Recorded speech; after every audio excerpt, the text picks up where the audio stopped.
Our objectives for today will be to define management, its functions, and the skills necessary for success. We'll also describe the importance of planning and the strategic planning process. We'll contrast the types of business decisions and list the steps in the decision-making process. We'll also define leadership and compare various leadership styles.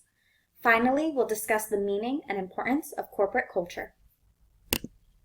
So why does this matter?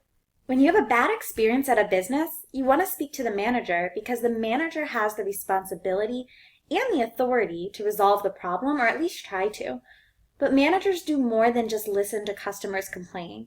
As you'll discover through our conversation today, whether they're interacting with customers, employees, suppliers, contractors, or the general public, managers and leaders play an important, multidimensional role in all business organizations.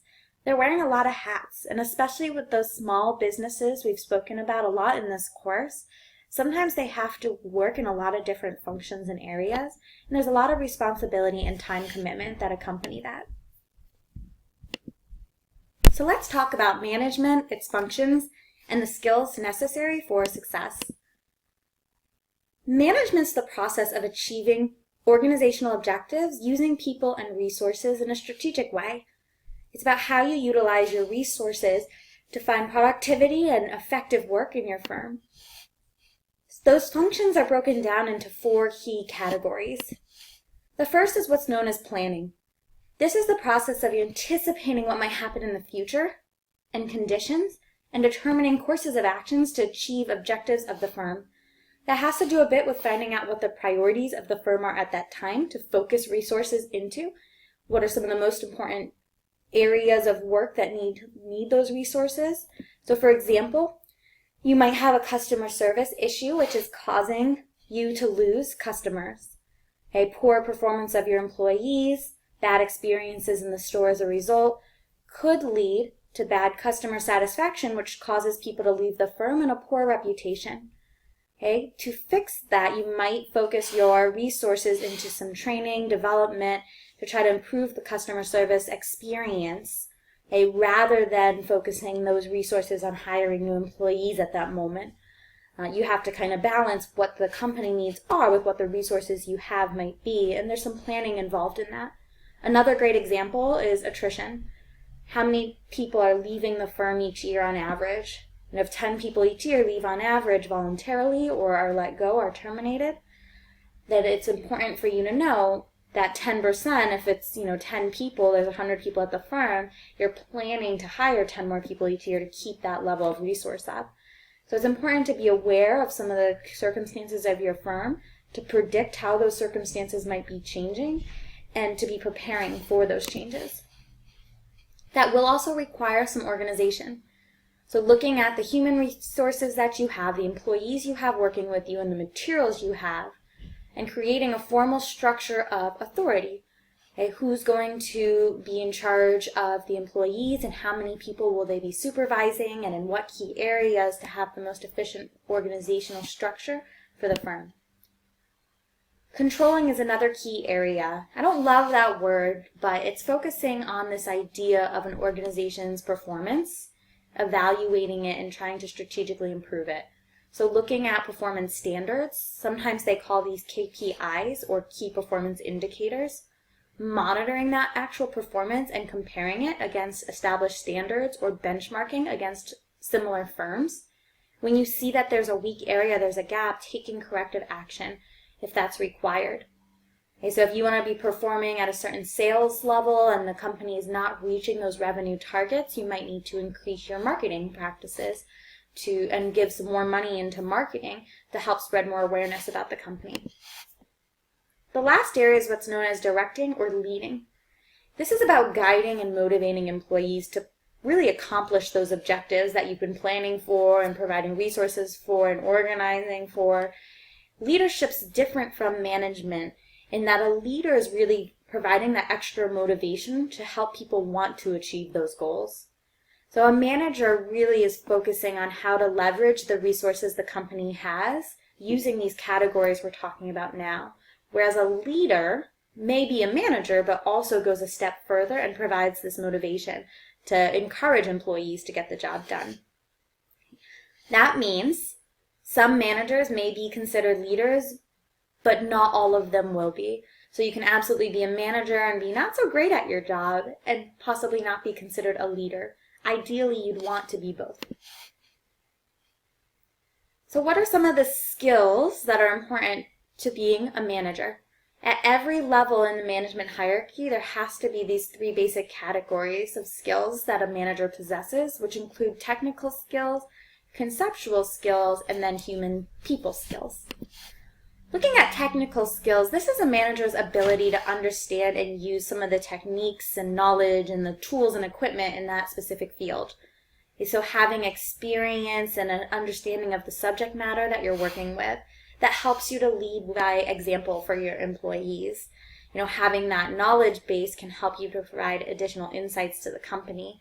And really knowing how to use the tools means you can help the employees as well.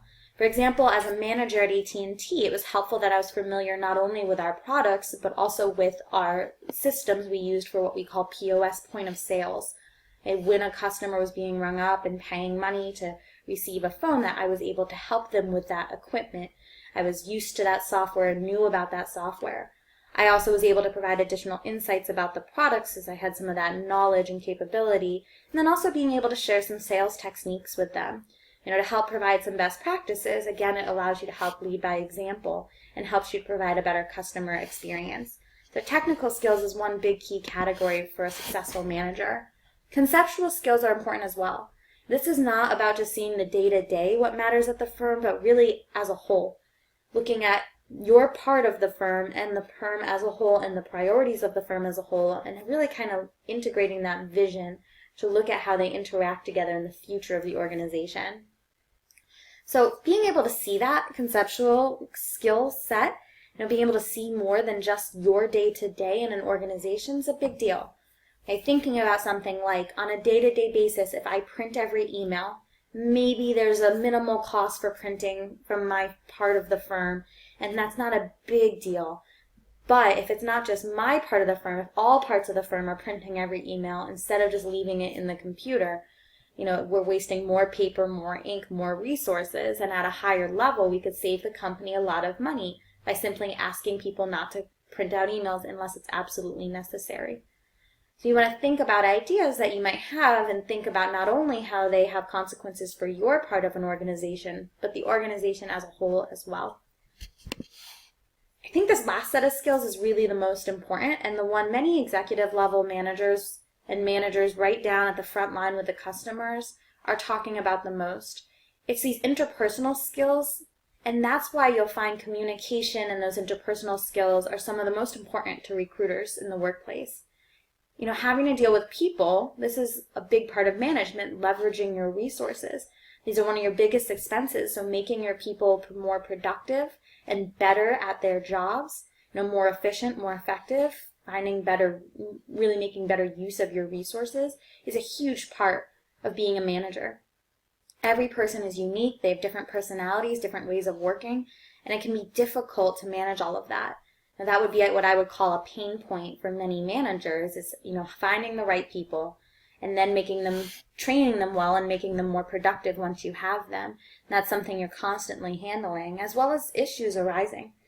I know business owners that own a few different smaller companies, but they have, now about 40 employees. And as they open new firms and those firms grow larger, they hire more people, which is great. But then they do have more conflict and more issues with, trying to make sure things are fair, providing raises across the board or raises just on merit or performance. And so having good interpersonal skills can help you to balance some of the issues that can arise with people on the job on a day-to-day basis to make you a better manager.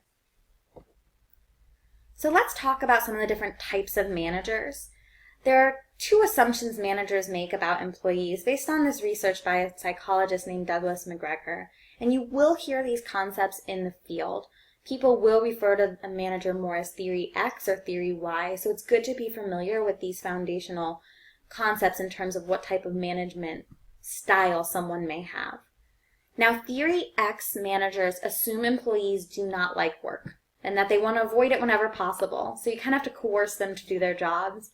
An example of that is a manager who's checking to see if you arrive right at 9 o'clock when you're supposed to be there at 9 o'clock, and they're checking your browser history on your computer. Yes, they do that. Kind of what we would call micromanaging. They're watching you because they don't trust you to want to be doing your job. Theory Y is very different. Here they assume people actually like their jobs. I love teaching. No one needs to check and make sure if I'm arriving to class on time or providing a good classroom experience to my students, while they might be, making sure I'm not providing a bad experience to the students and checking on the class and observing it.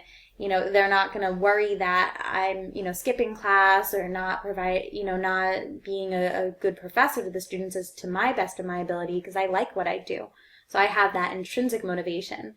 No one needs to force me or coerce me or really micromanage me to make sure I'm doing my job as a teacher simply because I enjoy this work.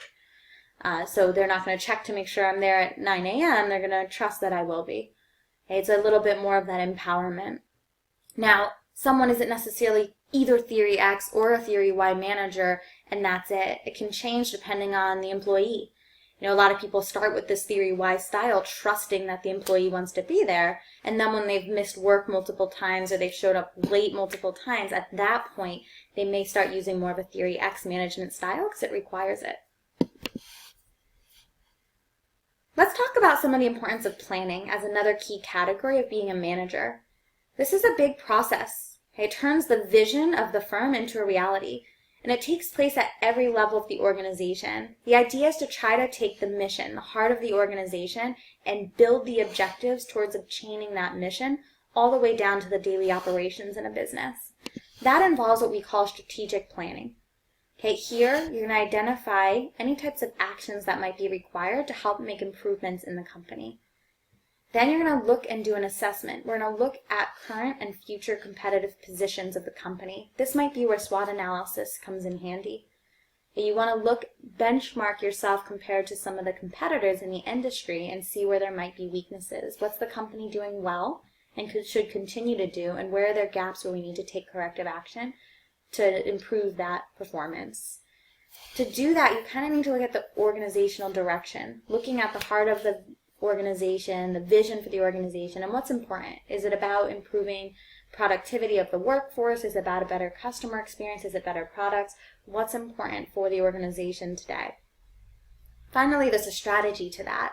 So we need to look at, based on that vision, based on where we stand in the kind of market environment of this industry, what goals and major initiatives should be taken and how do we get there. This whole process is a cycle. Should be continuously looking for strengths of a company, weaknesses, opportunities, and threats to the organization and taking corrective action towards that. You'll generally see a lot of organizations actually create what's known as a strategic plan, where they build out 5 different objectives to meet the overall mission of the firm.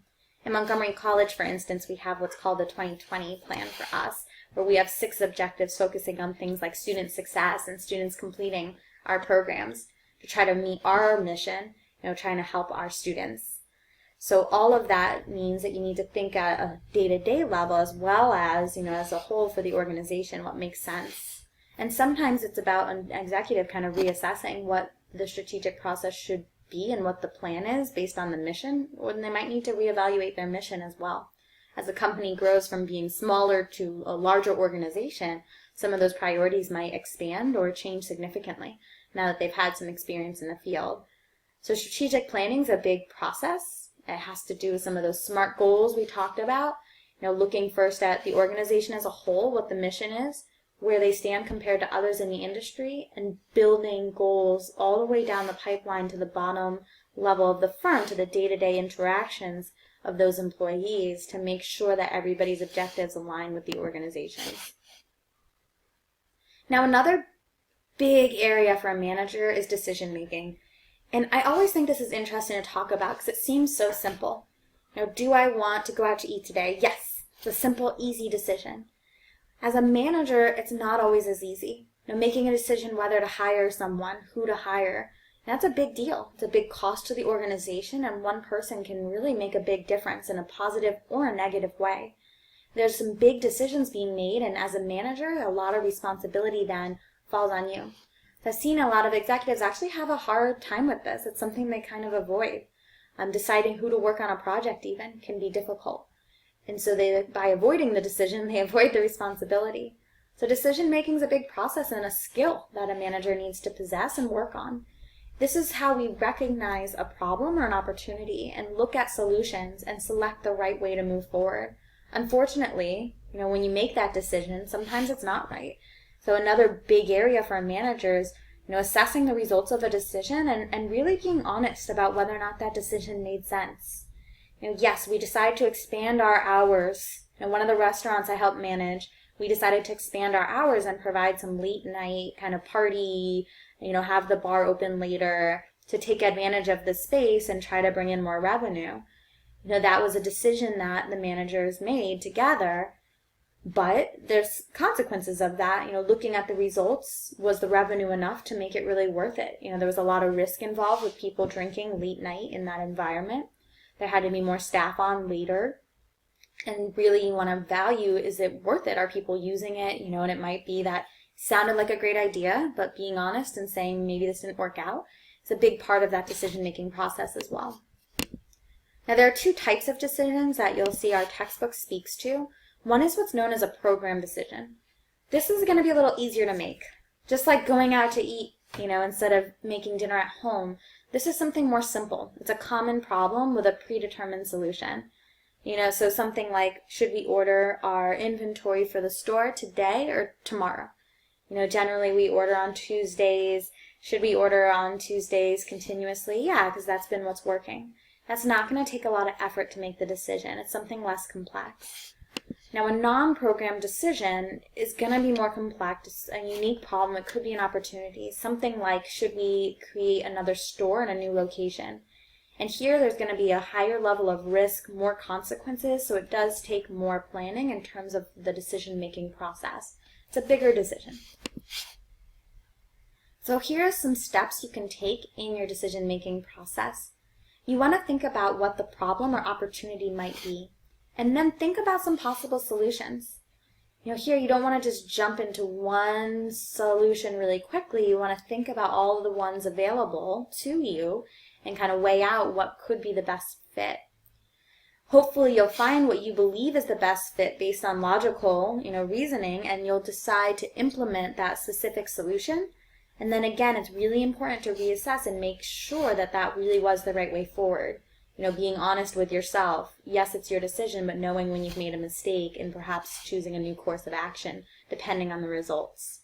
So, for example, you see an opportunity to try a new product at the store. Let's say you own a bakery and you currently sell muffins and donuts and you decide it's time to start selling bagels. So you think about all the possible solutions. Should we sell, just plain bagels? Should we sell all types of flavors of bagels? Maybe we don't do bagels. Let's start cupcakes in the morning, a new craze. Thinking about all those solutions and deciding what makes the most sense. Here you might think about what's the least cost, what's easy to do as a new product, not having to get a lot more supplies. Ultimately, let's say you choose to just do plain bagels. Then we reassess, are people actually buying those plain bagels when they come in? Are they still just buying donuts and muffins? So it really doesn't make sense to have them. Or has this been a huge hit and people love the bagels, and should we try other types of bagels as well? Sesame bagels, poppy seed bagels. So that's where you're making an opportunity, or a problem. You're looking through solutions for it and trying to find the best way forward for them.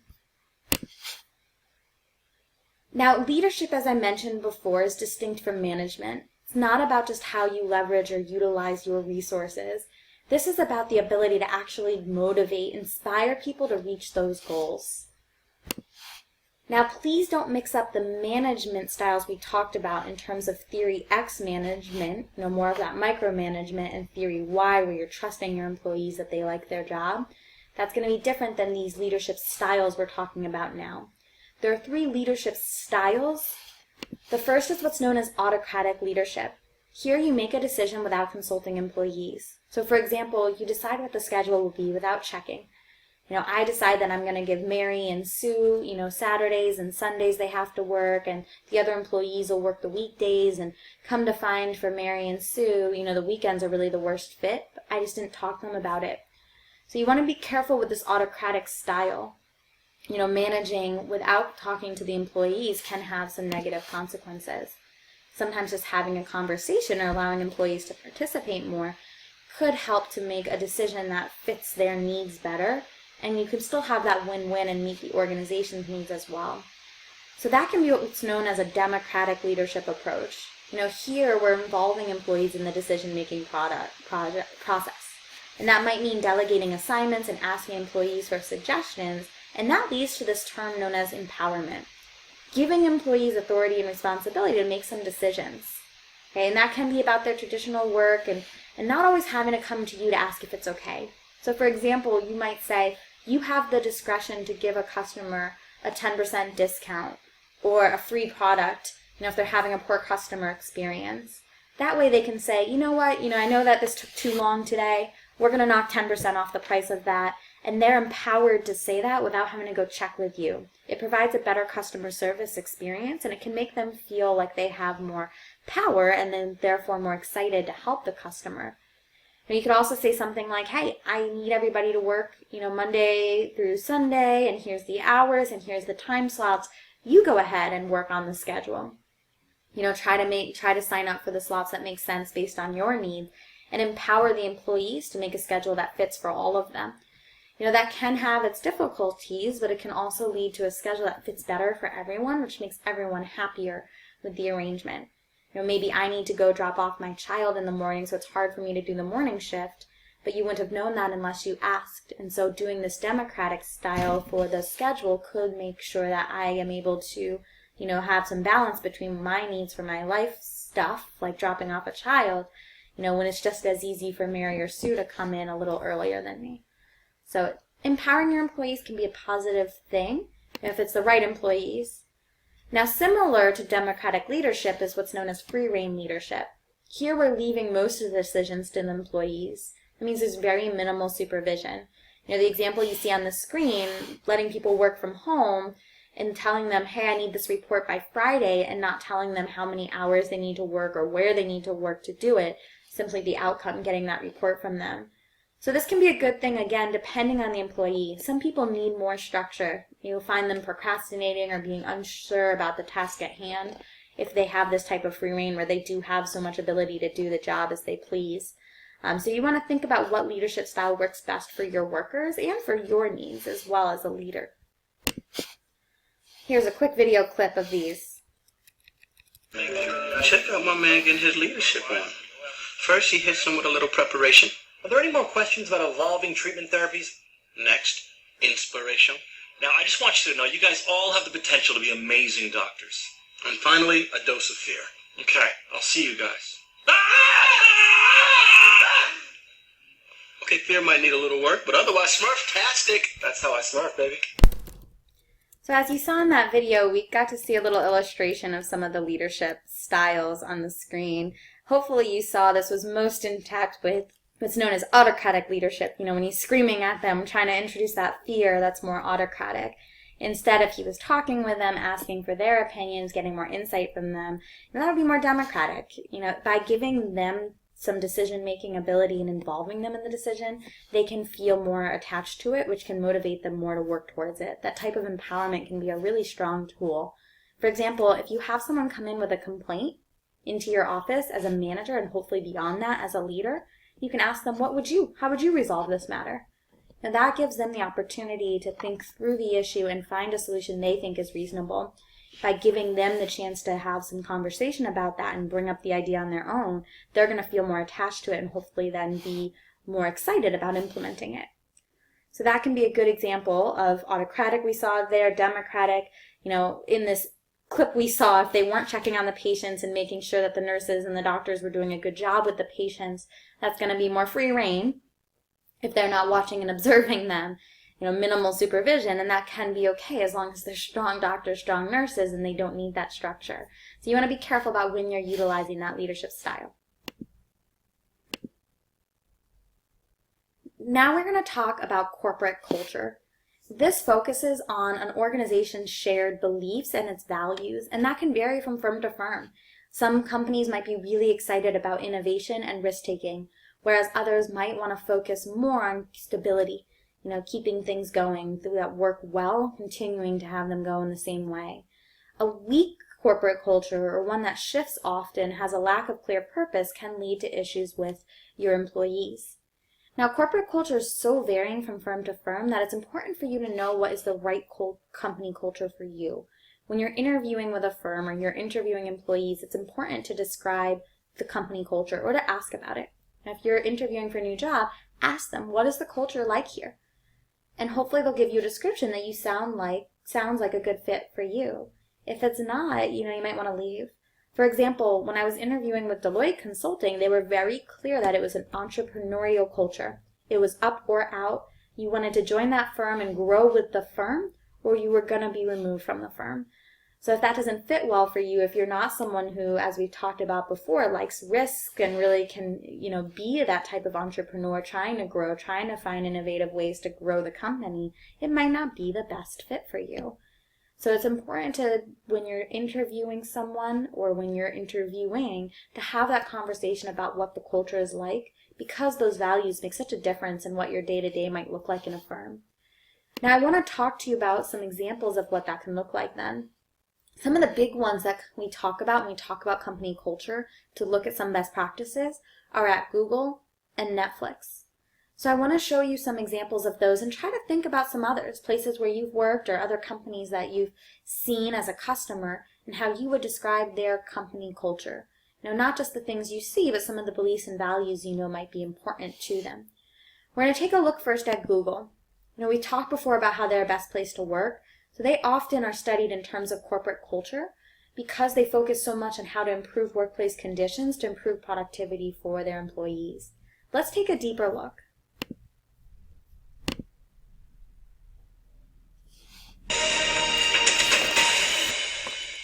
Got a knot in your back? Schedule a massage. Looking for inspiration? Attend a talk with a world leader. Starts with an open internet. Or pop icon.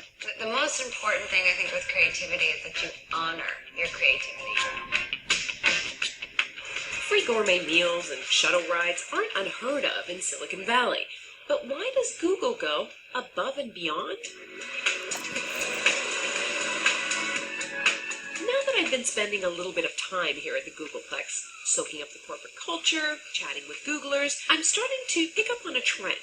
See if you can spot it. We are constantly looking to figure out, any type of program that will make Googlers happier, healthier, and more productive. They can collaborate and they can do the work in the most productive manner. We are, at the forefront of making people decisions and figuring out how to have a really productive workforce. Be more productive. More productive. And super productive.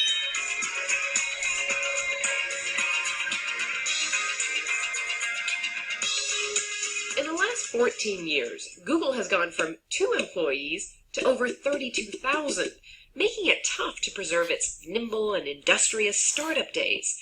To recapture that vibe, Google hires people analysts like Jessica Wisdom. We want to make them healthy and we want to make them happy. And the ultimate goal is, of course, to keep them here, to keep them, engaged in their work. And research does show that when people are happy, they're more engaged in their work and more productive. But Google doesn't subscribe to typical HR philosophies. This is the company whose data mining strategies created a multi-billion-dollar business. Google knew providing free, flavorful meals on campus would keep workers from straying too far from their desks. But it didn't just hire a chef and tell them to get cooking. It ran experiments, collected results, and analyzed them to carefully craft a healthy and appetizing menu. It goes beyond cafes. When Google opens new office space, it uses practically every methodology in the book. We have a passion for collecting the right data, analyzing it, and implementing it to every design. So from surveys of each individual person, to interviews, to brainstorms, we've even done psychological profiles over the years. So looking at Google, we see an example of their company culture in a lot of ways in this video. One of the first things you might notice is what a company is calling their employees. Some of the terminology that they use can show more about their company culture. Here they call their employees Googlers. Just giving that title, it has a level of their company culture. there. That's something that we see at other organizations like Disney, where they call their employees cast members. Just implying that they're part of a team, a part of something. Target does that, for example, with its customers. They call them guests, which to them is supposed to have this, idea that the customer is more than just someone buying something. They're someone who's invited, and they're, really should be treated with a higher level of service by calling them a guest. So even just the terminology the company is using can show you something about their company culture. You may have also noticed that focus on productivity at Google is all about keeping the customers happy. So you'll notice things in that video, like the fact that they provide free, healthy lunches. You might have seen some of the decorations around the office. How people are dressed at the office. They weren't wearing suits. A lot of them were dressed comfortably and in more casual attire. Seeing them working with headphones or not. Those are the kinds of things where you can get an idea of what the culture can be like at a company like Google. Here they even have nap pods where they're saying, hey, instead of going like this and constantly almost falling asleep on the job, just go ahead and take that nap. That would be more of that theory Y management style we talked about, where they're trusting their employees to do the work. And if you're having a hard time because you're overly tired because you were up with your 1-year-old all night, okay, take that nap that you need and then be more productive in the next 6 hours than trying to be productive over 8 hours, constantly being tired and kind of dropping your head in the middle of a meeting. So we see a lot about a company's culture, just by looking at their office space and some of the ways they're communicating about their employees. Another one that's very big that's talked about in the field is Netflix. Netflix has this really innovative people approach to their business as well. One of the interesting things that makes them so compelling, first, is that they've been successful. During 2013 alone, their stock more than tripled. They've won a lot of Emmy Awards, and its U.S. subscriber base has grown significantly. So they've really focused and are kind of known for this disruption in terms of the company culture through this very famous PowerPoint deck. Now, I'm not going to show you the deck in detail. You can take a look at this video and watch it in more detail if it interests you to dive further, or take a look at this link here. But Netflix is really known for kind of reinventing human resources. Just like we see some innovative practices with Google, Netflix, through this deck I'm going to introduce you to, had some really creative and interesting ideas to improve their company culture. Let's take a look. You'll notice this PowerPoint is very plain. Not a lot of visuals, just kind of white and black text, pictureless, no animations, that has been viewed and constantly looked to in terms of how we have a company culture and better human resource environment.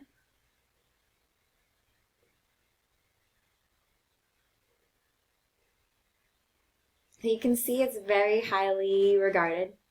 Let's take a look at some of the key concepts in this video.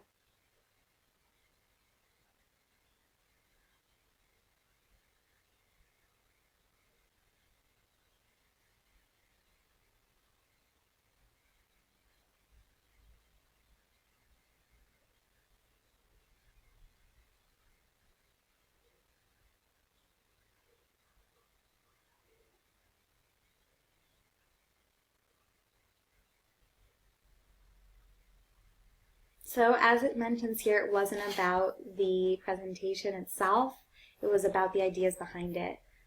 So here you'll see some of the ideas that are also mentioned in the Harvard Business Review article on the Prezi. The first was about hiring, rewarding, and tolerating only fully formed adults. This idea is hiring people who want to do the work, who you can trust to do the work. And if someone's not meeting that ability, letting them go. Hire those A players you'll see here. That way people aren't poisoned by the people who really aren't doing the work. You see the person next to you not doing the job, well, it's going to make you frustrated. So you want to have adults that understand what work is about, treat the job professionally, and if they're not, let them go. Not to lie about performance. Hey, this is big. It's hard to have those conversations as a manager when someone's performing poorly. Netflix said, let's just be honest. Hey, let's tell someone. If there's a poor history of achievement, we're going to let them know.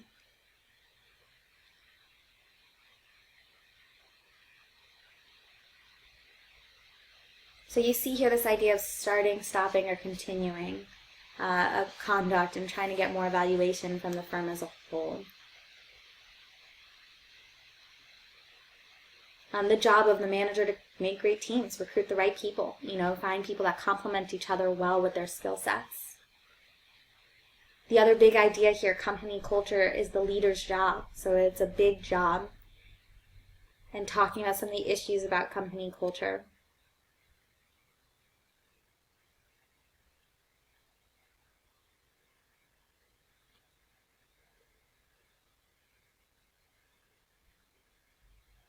So thinking about the values here they're focusing on. Should it be on the customer, on the employee? Is it about profits? Is it about helping the community?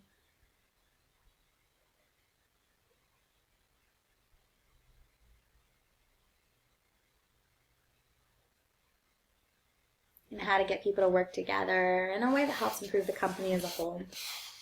So let's look at some of those ideas. Again, you can watch the rest of the PowerPoint deck and read more in the article noted on the screen.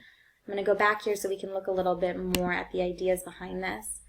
So one of the big things in terms of having fully formed adults, Netflix implemented what a lot of companies are starting to try, which is unlimited vacation time. That doesn't mean you never come to the office. Because they're fully formed adults, people know they need to do the job they need to do. So if they feel like, hey, I can take these 2 weeks off toward the end of December, it's a slow period, then they go for it. They're not going to take advantage of the ability to have unlimited sick time and vacation time. It shows a level of trust for the company. So I know some executives that work for a similar firm who has this type of unlimited leave policy. Sounded so cool, so I had to ask them, do people take advantage of this? Are they taking months off of work? And they said they actually end up working more. That because there's unlimited leave time, there's this kind of underlying professionalism where you don't want to take advantage of that.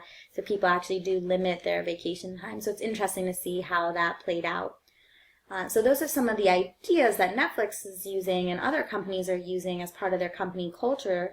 They're trying to change some of their human resource processes and do things a little differently to try to make a more productive workplace. And that shows a lot about their company culture. Here there's clearly an emphasis on employees, as is the same with Google. When we talk about company culture, what you might see different from that, unique from this focus on a people-oriented company culture, is Amazon. You can read more. There was a New York Times article recently that it was a 17-page article really highlighting Amazon, and it wasn't necessarily that it's a people place to work. They have, what's known as the vitality curve, where they let people go, who are bottom performers. If you think about a classroom where the top 10% of the class are getting A's, and the middle are kind of B's and C's, and then there's that bottom D's and F's. That bottom 10%, they're getting let go every year. And so the point is then to raise the bar. Now we have better performers. We have all the A, B, C students left, all the A, B, C workers. And the next year we can get rid of some of the C level workers and have A and B level workers, ultimately driving that bar up. So it's less about, focusing on what's good for the people there. It's about challenging people. And this can work well. Some people really like this type of work environment where they're being challenged, but it's not great when you're in a situation where there's a death in the family or something that needs some accommodating, and the company's less interested in the personal life balance of a worker. And so that's some of what the New York Times article was looking at Amazon. So yes, it's driving top performance with these types of ideas and company culture, but it's also leaving some problems in its path in how we treat workers who need some more support, going through a bad personal experience and things like that. So it'd be interesting if you want to read this article. I encourage you to do so. Take a look at some other companies. Think about how their cultures are. Think about how a culture is at a startup, which might be more casual, innovative, versus, a federal government workplace that's going to be, more, set in its ways, more formal, more policies and procedures in place, and what the right environment is for you. And I encourage you, as you interview with firms, or even if you're starting your own firm, to think about what the right culture is for you and your workers. Now, going forward from here, we get to the end of our management and leadership topic.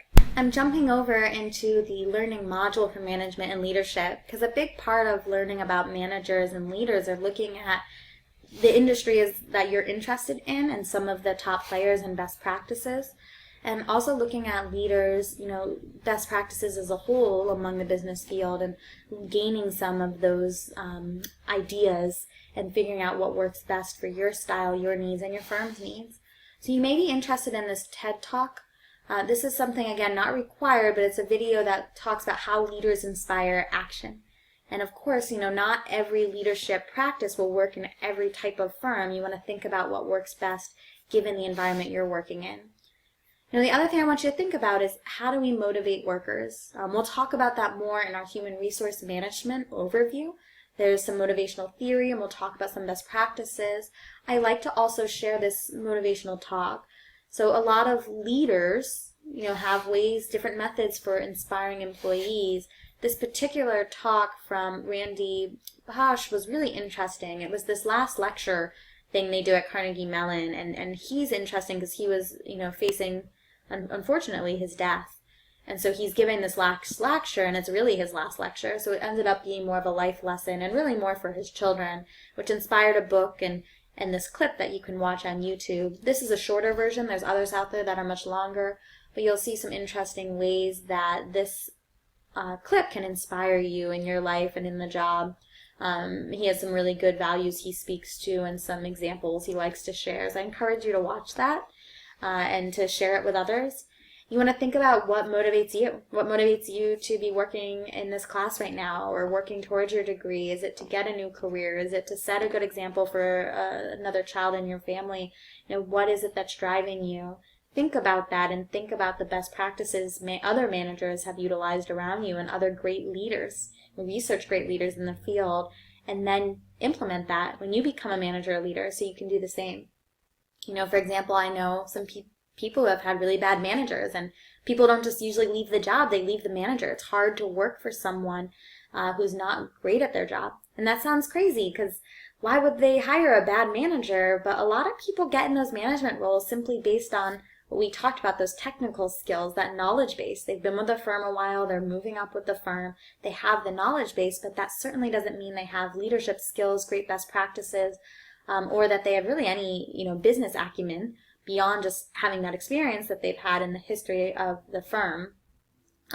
So they miss that human skills piece that we talked about being so important, and maybe even the conceptual piece as well.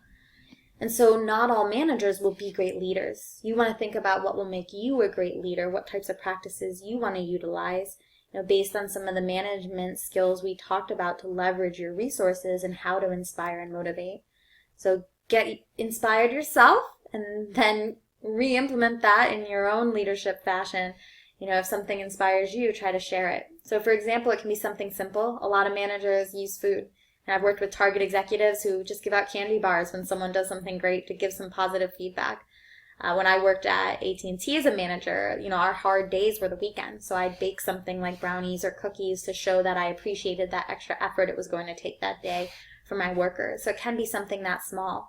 Now, obviously, there's a price to that. So other motivational techniques can be things like, choosing someone as a employee of the month. There's no money associated with that, but the recognition of those awards can feel good, and it's something that the person can put on their resume.